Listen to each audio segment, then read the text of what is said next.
That's why our mom and dad, our dad and mom. Look at me exalting the woman. Dad and mom they met. Your dad and mom met for you to be born to do this.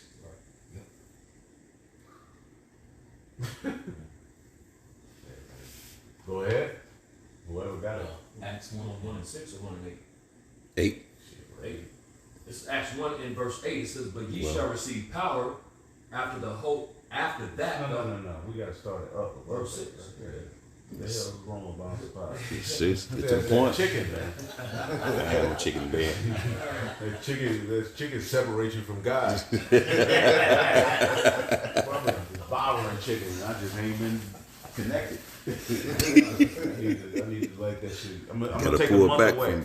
Oh, yeah, come. I'm coming back home, but give me a month. Go ahead. Now, this is Acts chapter 1 and verse 6. And it reads, "When they therefore were come together, they asked of him, saying, Lord." This is after Yahushua, for 40 days and 40 nights after his resurrection, broke bad bread and kicked it like we kicking it today. Imagine Yahushua after you saw him die alive next to you, eating and drinking. That's and eating. crazy. Mm-hmm. Right? For 40 days and 40 nights he did that, but before he left, there were certain disciples, there were certain believers that were of the opinion that he was going to fulfill the prophecy of the kingdom being established on earth then. So that's why. Read it again. Now, this is Acts chapter 1 and verse 6. And it reads, "When they therefore were come together, they asked of him, saying, Lord, wilt thou at this time restore again the kingdom to Israel?" See, the kingdom of Israel. That's what the disciples were talking about, which is the throne of David. That represents the united kingdom of Israel. He's like, is it going to happen now? Go ahead. Verse 7, and it reads, "And he said unto them, It is not for you to know the times or the seasons which the Father hath put in his own power." Verse 8, "But ye shall receive power after that the Holy Spirit is come upon you." See, this is how you're going to know you're at the end. This is how you're going to know, okay, I'm getting ready to do what you're asking for, which is establish the throne of David on earth. That didn't happen back then. It didn't happen through you small hats. You ain't even bringing up David. You just bombing. You ain't calling on to the nations to call on the God of Abraham, Isaac, and Jacob to give you peace. You haven't called on anything dealing with the Bible. Nope. However, you have used the Bible to say this is a fulfillment of us using the sword to destroy Amalek. What you call the Arabs, Amalek, those Palestinians. Right. Boy, oh boy. And everybody's cool with that. But we can't even say we Israelite. But you're able to use the Bible to justify bombing children. We got to bring the babies up. Let's give it up for these babies. The baby, they All of a sudden, babies. shit. So shouldn't y'all be mad at them? What about the babies? No backbone. Those poor Palestinian babies, man. You could just pet them. Gucci, Gucci, go. Then you go in that room, there's a missile hanging from the ceiling. Half of the house gone, but there's a missile, a Scud missile hanging through the shit. It's crazy, bro. Right, the baby's just getting bombed. And vocab supports Zionism. If you support Zionism, you support the fact that those people are justified in bombing for them to have those lands. Right. You about to say something? Yeah, if you gotta keep in mind, bro, people, if you support abortions, you ain't gonna have no type of feeling if them Palestinians is getting bombed. Yeah, you don't care about your children. Yeah, you support death anyway. Right. So you can knock it off, pray for Palestine. Man. Right. But then they think that they can overcome that talking point, which is a very valid one, by saying you hate white people. Man. But we ain't bombing them. Yeah. I opened the door for the white man earlier. Yeah. I opened the door for anybody that's coming behind me. Yeah. I ain't out there bombing so-called white people. The black woman, anybody that's coming behind me, I'm going to prefer you to go into the door first. That's just my spirit. You got it. Edomite, Whatever. all of them. Here, you got it. That's just my spirit. We ain't out there harming these people. That's right. Now, some brothers will go in first and then hold it. I'm inside first, you know that you come. I open that bitch wide enough for everybody to come through. Forearm shake. I open up wide and walk through it. Bitch, clothes on you, bitch. Well, sometimes you know, do whatever. But open up wide enough, shit. Right. Yeah. Now what we at? Alright, I'm yep. It goes. It went from verse. It went from the Lord being established to His Son being established, and then the interpretation of the vision. Right. So where I left off was What, you 9, 10? Daniel 7:14. It says, and there was given him dominion and glory and a kingdom that all people, nations, and languages should serve him. See, so the kingdom of Yahweh Bahashim Yahushai comes through the rulership of the revival of that fourth beast. Which we've looked up the Renaissance, which that was the revival of Rome. Now let's go tap in real quick to Revelation 13. We're going to get some certain things out of that, and then we'll close it out. Revelation 13. Okay. This is Revelation chapter 13, verse 1. And it reads, and I stood upon the sand of the sea. Because it would be important, because Daniel just describes it as the Lord gives us insight on that through Revelation 13. Right. Revelation 17 as well, but we ain't getting into all that. Go ahead. Now, this is Revelation chapter 13 and verse 1. And it reads, and I stood upon the sand of the sea and saw a beast rise up out of the sea, having 7 heads and 10 horns. Right. Look up the word beast. Real quick. That's these heathen nations, man. Mm-hmm. The sand of the sea represents the people. The waters represents the people in prophecy. The nations. Okay? But the beauty of prophecy is that the Lord will always give certain kingdoms rulership during certain times. So what rulership will be ruling before the Lord returns? That's tied to Esau. Somebody get Obadiah in the last verse real quick. Alright, that word for beast is therion. Therion, go ahead. It says a metaphor of brutal, bestial man. Man, Bestial. See? he whose He's coming is after the word. Beast is like steak. Savage and ferocious. Savage See? and ferocious. That's you Edomites. That's the real savage. Yeah, the savage. And Marshawn Lynch ain't the beast mode. The true beast mode, Marshawn Lynch just runs the ball and goes to the hood, drinks Hennessy, all right, and just fuck a bunch of bitches. He ain't a threat like that. He's just another Jake who got him a little piece of the pie, he got him a little pension, he getting a little money. That's it. That ain't the true That's why beast they go. mode. The true beast mode is you Edomites and you heathen. You have the ability to put chicken on your menu but serve me rat. And I would never know. Shit. And that's just one aspect of what they're doing and the rule they have over us. They That's real shit. understand what this. You have to understand the uniting of Judah and Ephraim represents something that is like big, and that means for the heathen we can't do this bullshit no more. Man. We can't worship our idols no more. We got to submit to them. Go ahead. You got Yeah, that was it on that word. What word did you read? Beast. Beast. And read it again. Alright, this Savage. beast. The word is therion, and it has a metaphor of brutal, bestial man, savage and ferocious. See? Savage and ferocious. Which, if you paying attention, Esau was given the sword. There you go. Yeah. So it So, all ties together. Right. so Lil Webby ain't no true savage, my nigga. Yeah. Right. Right. He is. And yeah, also, He's a true. No, all that niggas are bullshit. savages, Yeah. but they're just not the savage. They ain't There's savage. levels to this shit. They ain't savage. It's like in boxing, we see Tank fight against Martin. Yeah. There's levels to this shit. All right. Esau is at the forefront of Satan. Yeah. He who coming to That do nigga after the work of is- Satan. Right. You said the last verse in Obadiah? Yeah, read that. Okay, this is Obadiah, verse 21. And saviors shall come up on Mount Zion to judge the mount of Esau. See, that's the elect. The elect are also likened unto saviors. Now, the Yahweh Shai is the savior, but you have to understand the sacrifice of the elect and the role they play, they're also likened unto saviors.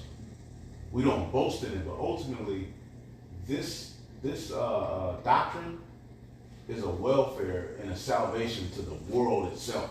It's powerful. Like everything being put back in its proper order leads to the earth being saved. This right. gospel, this doctrine, Yahweh Shai, is a salvation not only to his people, because what is this people going to do? Rule a certain way on the earth. But that way would lead to the earth being healthy again. Right. Paradise. Everybody's been A place to where, okay, I'm on earth, nothing but gifts are given unto you.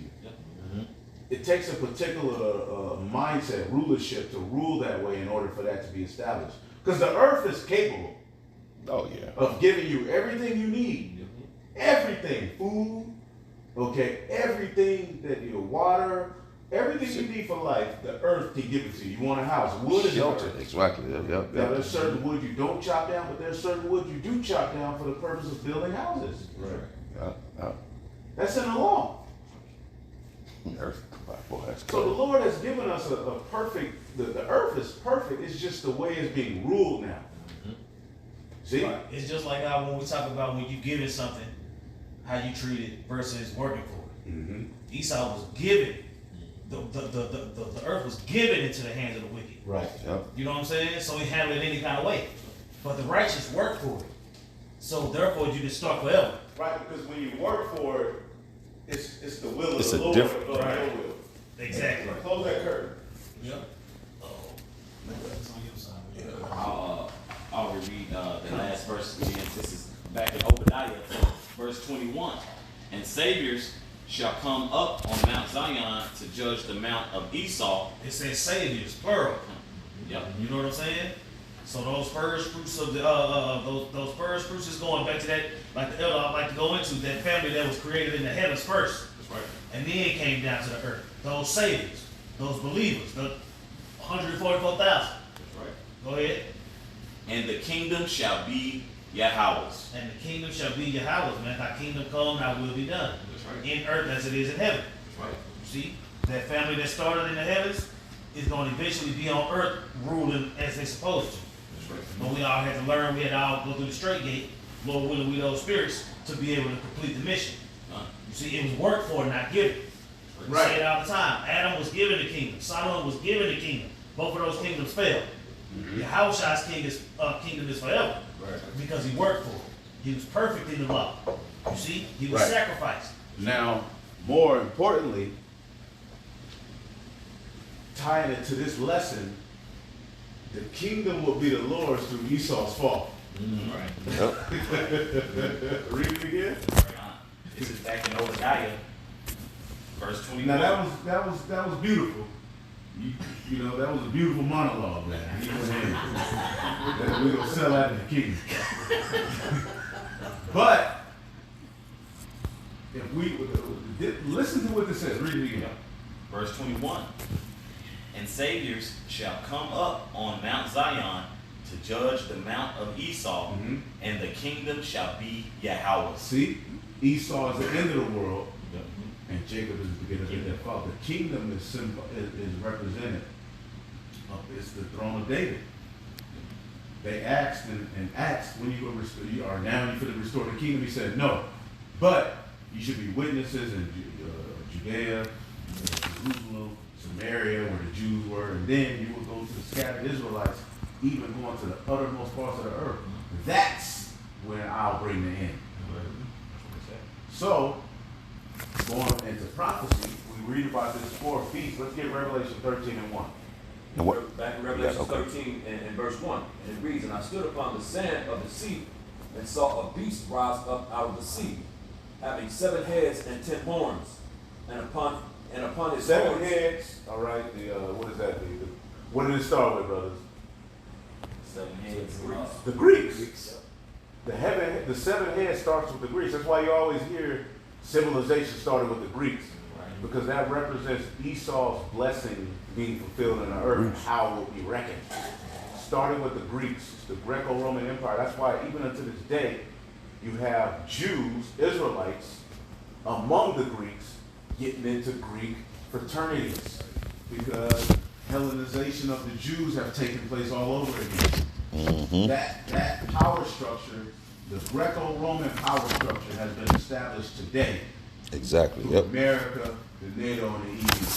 All of the philosophies, why you see all this pedophilia, all these idols being exalted, and they use you Israelites for that.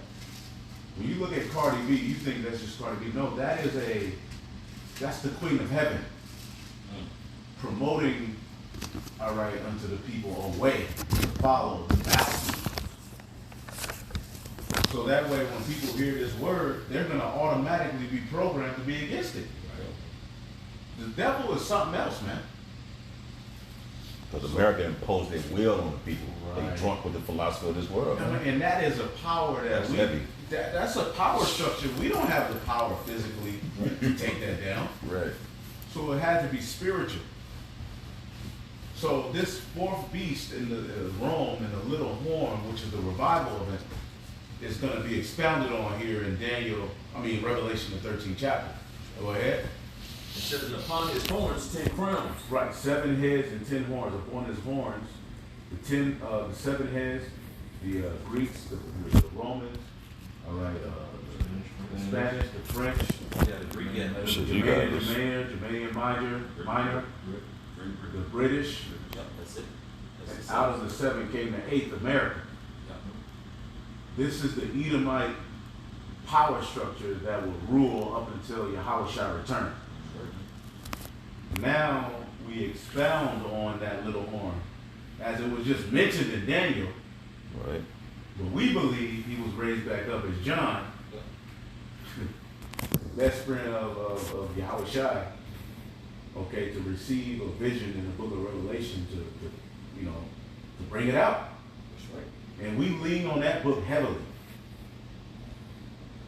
The book of Revelation, we lean on that heavily as to everything we got going on in our faith. So the water Yahweh Shah for our forefather John, the Revelator, who was given a vision as he was in captivity on the Isle of Patmos. See, we take these scriptures serious. We ain't just reading little John, Luke. No, these men are important. They're part of the 140, they're part of the first fruit spirits. And their lots are all important and conducive to salvation, man. Keep going. It says, and upon his heads, the name of blasphemy. Right. So upon his head, all of his rulership will be fulfilled in blasphemy of Yahweh and Yahushua.